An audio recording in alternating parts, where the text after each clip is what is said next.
ರಾಹುಲ್ ಗಾಂಧಿ ವಿರುದ್ಧ ದ್ವೇಷ ಭಾಷಣ ಮಾಡಿದ ಆರೋಪಕ್ಕೆ ಸಂಬಂಧಿಸಿದ ಪ್ರಕರಣದಲ್ಲಿ ಉಡುಪಿ ಶಾಸಕ ಯಶ್ಪಾಲ್ ಸುವರ್ಣ ಗುರುವಾರ ರಾತ್ರಿ ಉಡುಪಿ ನಗರ ಪೊಲೀಸ್ ಠಾಣೆಗೆ ಹಾಜರಾಗಿ ವಿಚಾರಣೆಗೆ ಒಳಗಾದರು.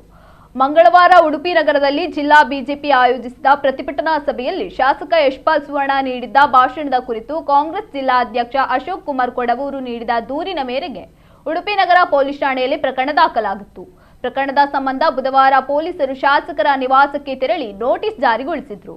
ಅದರಂತೆ ಗುರುವಾರ ರಾತ್ರಿ ಸುಮಾರು 8:25ಕ್ಕೆ ನಗರ ಠಾಣೆಗೆ ಆಗಮಿಸಿದ ಶಾಸಕ ಯಶ್ಪಾಲ್ ಸುವರ್ಣ ಅವರನ್ನು ಪೊಲೀಸರು ಸುಮಾರು 1 ಗಂಟೆಗೂ ಹೆಚ್ಚು ಕಾಲ ವಿಚಾರಣೆ ನಡೆಸಿದರು. ರಾತ್ರಿ ಸುಮಾರು 9:30ರ ವೇಳೆಗೆ ಅವರು ಪೊಲೀಸ್ ಠಾಣೆಯಿಂದ ನಿರ್ಗಮಿಸಿದ್ದಾರೆ.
Okay.